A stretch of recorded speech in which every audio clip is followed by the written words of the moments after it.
Welcome to news Adda. KCR surgical strike car top gear లోకి వెళ్తుందా? కొత్తగా చెప్పాల్సిన పని లేదు. కేసీఆర్ ఫామ్ హౌస్ లో ఉన్నా, ప్రగతి భవన్ లో ఉన్నా ఆయన దృష్టి మొత్తం రాజకీయాల చుట్టూ తిరుగుతూ ఉంటుంది. ఆయన ఆలోచన మొత్తం అధికారాన్ని సాధించడం లేదా సుస్థిరం చేసుకోవడం అయిపోగానే సాగుతుంది. కేసీఆర్ గురించి తెలిసిన వారు, కేసీఆర్ గురించి ఎరుకైన వారు నిత్యం చెప్పే మాటలు ఇవే.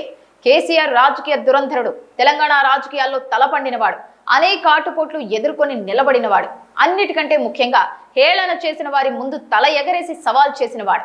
కొన్ని సందర్భాల్లో ఆయన అంచనాలు తప్పవచ్చు, కానీ మెజార్టీ సందర్భాలలో ఆయన అంచనాలు ఏ మాత్రం తప్పలేదు.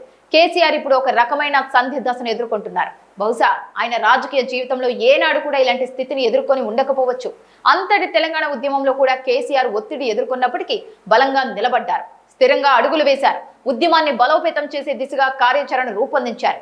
అందువల్లే ఆయనను ఇప్పటికీ తెలంగాణ ప్రజలు నమ్ముతుంటారు, ఆయన మాటలను వింటారు. కొద్ది రోజులుగా కేసీఆర్ కుటుంబంలో పరిస్థితి ఏ మాత్రం బాగోలేదు. ముఖ్యంగా కన్న కూతురు కేసీఆర్ వ్యవహార శైలిని ప్రశ్నిస్తున్నారు, కేసీఆర్ నాయకత్వాన్ని ఎదిరించారు, కేసీఆర్ పరిపాలన కాలంలో జరిగిన లోపాలను ఎత్తి చూపుతున్నారు. సహజంగానే ప్రశ్నించే స్వభావాన్ని కేసీఆర్ తట్టుకోలేరు.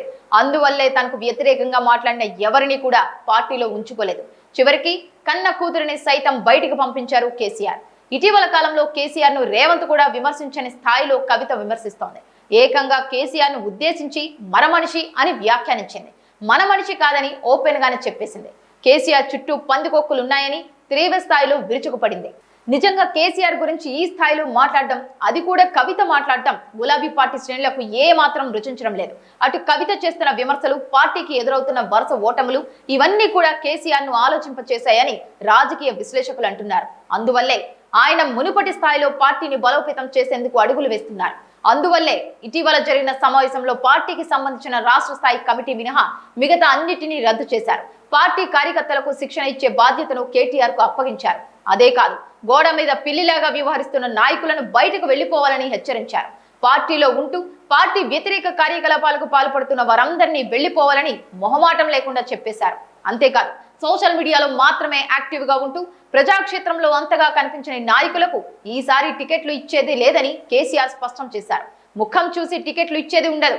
ప్రజాక్షేత్రంలో ఎవరైతే మెరుగ్గా పనిచేస్తారో వారికి మాత్రమే టికెట్లు ఇస్తాం. సిఫార్సులతో వచ్చినప్పటికీ కూడా అవకాశం ఉండదు. సోషల్ మీడియాలో హంగామా చేసే వారికి పార్టీ టికెట్లు ఇచ్చేది ఉండదని కేసీఆర్ స్పష్టం చేశారు.